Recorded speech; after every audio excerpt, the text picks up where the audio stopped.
Hi guys, welcome to Jane's OET Hub. Hope you all are fine and safe. ഇന്നത്തെ വീഡിയോയിൽ നമ്മളൊരു different ടോപ്പിക്കാണ് discuss ചെയ്യുന്നത്. അതായത് നമുക്കറിയാം പല രാജ്യങ്ങളിലും ഇപ്പോൾ OET നഴ്സസിന് വേണ്ടിയിട്ട് ആക്സെപ്റ്റഡ് ആണ്. അതായത് ബേസിക് ഇംഗ്ലീഷ് ലാംഗ്വേജ് ടെസ്റ്റായിട്ട് നമുക്ക് OET ചൂസ് ചെയ്യാൻ വേണ്ടി പറ്റും. അപ്പോൾ അതിൻ്റെ ഡീറ്റെയിൽസിലോട്ടല്ല നമ്മളിന്ന് പോകുന്നത്. അങ്ങനെ ചില കൺട്രീസിൽ എന്താണ് OETയുടെ റിക്വയർഡ് സ്കോർ, അല്ലെങ്കിൽ നമുക്ക് ഈ പറയുന്ന സ്കോർ ക്ലബ് ചെയ്യാൻ പറ്റുമോ, ഇങ്ങനെയൊക്കെയുള്ള ഒരുപാട് ഡൗട്ട്സ് നമ്മുടെ സ്റ്റുഡൻസിൻ്റെ കയ്യിൽ നിന്ന് വരുന്നതുകൊണ്ടാണ് ഞാൻ ഈ വീഡിയോ ചെയ്യാമെന്ന് വിചാരിച്ചത്. അപ്പോൾ അതിൽ നമ്മൾ എല്ലാ കൺട്രീസും ഇന്ന് നോക്കുന്നില്ല. അതിനകത്ത് നമ്മൾ മെയിനായിട്ട് ഫോക്കസ് ചെയ്യുന്നത് ഇപ്പോൾ Australia, UK, Ireland and New Zealand, ഈ 4 കൺട്രീസിലോട്ട് വേണ്ട OETയുടെ സ്കോർ അതെങ്ങനെ ക്ലബ് ചെയ്യാം, ഈ 2 കാര്യങ്ങളാണ് നമ്മൾ ഇന്നത്തെ വീഡിയോയിൽ ഡിസ്കസ് ചെയ്യാൻ വേണ്ടി പോകുന്നത്. ഓക്കെ, സോ ആദ്യം നമുക്കറിയാം OET കണ്ടക്ട് ചെയ്യുന്നത് ഓസ്ട്രേലിയയാണ്. സോ ഓസ്ട്രേലിയയിൽ തന്നെ എങ്ങനെയാണ് അവരുടെ OET സ്കോർ റിക്വയർമെൻറ്റ് എന്നുള്ളത് നോക്കാം. അവർക്ക് 4 മോഡ്യൂൾ, നമുക്കറിയാം OETക്ക് 4 മോഡ്യൂൾസ് ആണുള്ളത്: listening, reading, writing and speaking. ഈ 4 മോഡ്യൂൾസിലും B സ്കോർ മാൻഡേറ്ററി ആണ്. പക്ഷേ നമുക്ക് ഓസ്ട്രേലിയയിലോട്ട് ക്ലബിംഗ് സ്കോർ ആക്സെപ്റ്റഡ് ആണ്. ക്ലബിംഗ് എങ്ങനെയാണെന്ന് വെച്ച് കഴിഞ്ഞാൽ നമ്മൾ ആദ്യം പറഞ്ഞു B വേണം. അപ്പോൾ നിങ്ങൾക്ക് ഏതെങ്കിലും ഒരു മോഡ്യൂളിൽ C+ ആയി എന്ന് വിചാരിക്കട്ടെ. അപ്പം നിങ്ങളുടെ പോവാൻ പ്ലാൻ ചെയ്തേക്കുന്ന കൺട്രി ഓസ്ട്രേലിയ ആയതുകൊണ്ട് തന്നെ C+ അവിടെ ആക്സെപ്റ്റ് ചെയ്യാത്തത് കൊണ്ട് തന്നെ റീസിറ്റിംഗ് ആവശ്യമാണ്. റീസിറ്റിംഗ് എന്ന് പറയുമ്പോൾ ഈ 4 മോഡ്യൂൾസിലും നിങ്ങൾ എക്സാം സെക്കൻഡ് ടൈം അപ്പിയർ ചെയ്യണം. എന്നിട്ട് ഈ C+ ആയ മോഡ്യൂള് നിങ്ങൾക്ക് എന്താവണം? B ആവണം. ആൻഡ് ആ സ്കോറ് വിതിൻ 6 months ആയിരിക്കുകയും വേണം. വിതിൻ 6 monthസിലുള്ള 2 OET സ്കോഴ്സാണ് നമുക്ക് ക്ലബ് ചെയ്യാൻ പറ്റുന്നത്. And at the same time ബാക്കിയുള്ള മറ്റു മോഡ്യൂൾസിൽ സിയിൽ താഴെ പോവാനും പാടില്ല. സിയിൽ താഴെ പോയ ഒരു സ്കോറ് നമുക്ക് ക്ലബിങ്ങിന് വേണ്ടി ഓസ്ട്രേലിയയിലോട്ട് യൂസ് ചെയ്യാൻ പറ്റില്ല. ഓക്കെ, സോ ഫസ്റ്റ് സിറ്റിങ്ങിൽ ഏതെങ്കിലും ഒന്ന് സിയോ C+ഓ ആയിട്ടുണ്ടെങ്കിൽ ആ പർട്ടിക്കുലർ മോഡ്യൂള് സെക്കൻഡ് അറ്റംപ്റ്റിൽ B കിട്ടുകയും ബാക്കിയുള്ള മോഡ്യൂൾ ഒന്നും തന്നെ സിയിൽ താഴെ പോവാതെ ഇരിക്കുകയും ചെയ്യണം. പ്ലസ് ഈ 2 റിസൾട്ട്സ് വിതിൻ 6 months കിട്ടിയതായിരിക്കണം. നിങ്ങളുടെ ടെസ്റ്റ് റിസൾട്ട്സിന്, അതായത് നിങ്ങളുടെ സ്കോർ ഷീറ്റിനകത്ത് ഈ 2 റിസൾട്ട്സ് തമ്മിലുള്ള ഗ്യാപ്പ് 6 monthsന് ഉള്ളിലുള്ളതാണെങ്കിൽ നിങ്ങൾ ഓസ്ട്രേലിയയിലോട്ടുള്ള പ്രോസസ്സിങ്ങിന് നഴ്സിംഗ് ആൻഡ് മിഡ്വൈഫറി കൗൺസിലിൽ രജിസ്റ്റർ ചെയ്യാൻ വേണ്ടിയിട്ട് നിങ്ങൾക്ക് എലിജിബിളാണ്.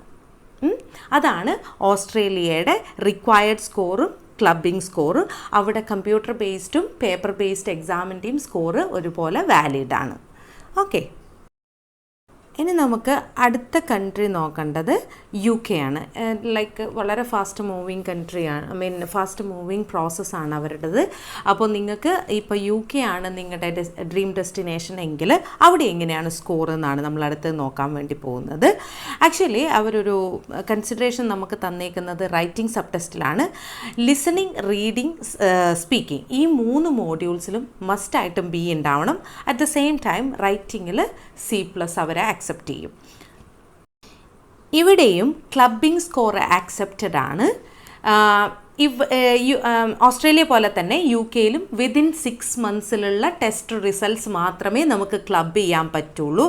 ആൻഡ് ഒരു കാര്യം നിങ്ങൾ ചിന്തിക്കേണ്ടത്, C+ൽ താഴെയുള്ള ഒരു സ്കോറ് UKയിലോട്ട് ക്ലബ് ചെയ്യാൻ പറ്റില്ല. മിനിമം നമ്മുടെ ക്ലബ് ചെയ്യാൻ വേണ്ടിയിട്ടുള്ള മിനിമം റിക്വയർമെൻറ്റ് എന്ന് പറയുന്നത് C+ ആണ്. ഫോർ എക്സാമ്പിൾ, നിങ്ങൾക്കിപ്പോൾ റീഡിങ്ങിൽ C+ കിട്ടി, ബാക്കി എല്ലാത്തിനും B കിട്ടി, പക്ഷേ നമുക്ക് UKയിലോട്ട് പോകാൻ പറ്റില്ല. ബിക്കോസ് റീഡിങ്ങിൻ്റെ റിക്വയർമെൻറ്റ് B ആണ്. അപ്പോൾ നമ്മൾ എന്ത് ചെയ്യും? നെക്സ്റ്റ് സിറ്റിങ്ങിൽ ഈ 4 സബ് ടെസ്റ്റും നിങ്ങൾ അപ്പിയർ ചെയ്യണം. എന്നിട്ട് ഈ റീഡിങ്ങിൽ മസ്റ്റായിട്ടും B കിട്ടുകയും വേണം. ബാക്കിയുള്ളതൊന്നും C+ൽ താഴാനും പാടില്ല. അങ്ങനെയുണ്ടെങ്കിൽ നിങ്ങൾക്ക് പിന്നെ UK പ്രോസസ്സിങ് സ്റ്റാർട്ട് ചെയ്യാൻ പറ്റും. Nursing and midwifery council of UKയിൽ രജിസ്റ്റർ ചെയ്യാൻ വേണ്ടി പറ്റും. ആൻഡ് ഇവിടെ പേപ്പർ ബേസ്ഡും കമ്പ്യൂട്ടർ ബേസ്ഡ് എക്സാമിൻ്റെ റിസൾട്ട്സും രണ്ടും ആക്സെപ്റ്റഡ് ആണ്.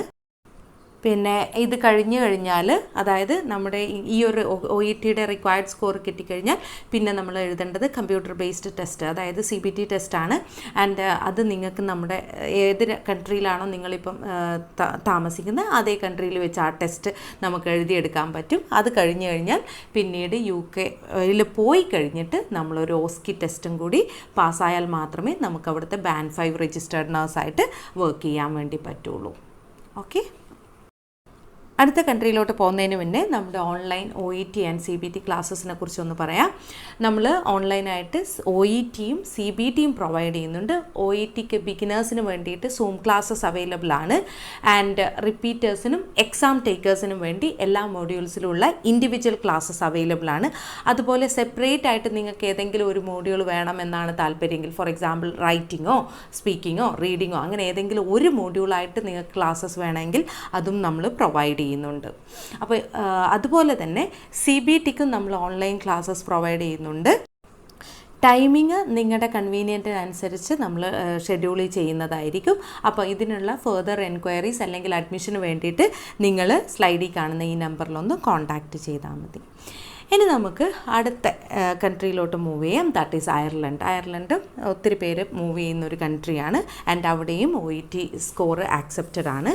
ഇനി അവിടെ എങ്ങനെയാണ് സ്കോർ ആക്സെപ്റ്റ് ചെയ്യുന്നതെന്ന് വെച്ച് കഴിഞ്ഞാൽ, ഈ 4 മോഡ്യൂളിൽ listening, reading, writing and speaking, ഇത് 4 മോഡ്യൂളിൽ ഏതെങ്കിലും ഒന്നിൽ C+ഉം ബാക്കിയുള്ളതിന് B ഗ്രേഡും കിട്ടിക്കഴിഞ്ഞാൽ നിങ്ങൾ അയർലൻഡ് പ്രോസസ്സിങ്ങിന് വേണ്ടിയിട്ട് എലിജിബിളാണ്. ഓക്കെ, അപ്പോൾ പക്ഷേ ഒരു കാര്യം ഓർക്കേണ്ടത്, അവിടെ ക്ലബിംഗ് സ്കോറ് ആക്സെപ്റ്റഡ് അല്ല.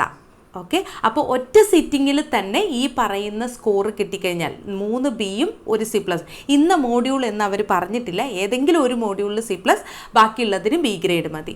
പക്ഷേ ക്ലബിംഗ് പറ്റില്ല. ഒറ്റ സിറ്റിങ്ങിൽ നമ്മൾ ഈ പറയുന്ന സ്കോർ നേടിയെടുത്താൽ മാത്രമേ നമുക്ക് NMBIയിൽ രജിസ്റ്റർ ചെയ്യാൻ വേണ്ടി പറ്റുള്ളൂ.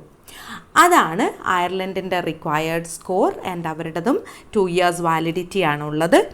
ആൻഡ് നമുക്ക് ക്ലബ് ചെയ്യാൻ പറ്റില്ല എന്നുള്ള ഒറ്റ പ്രോബ്ലം മാത്രമേ അവിടെ ഉള്ളൂ.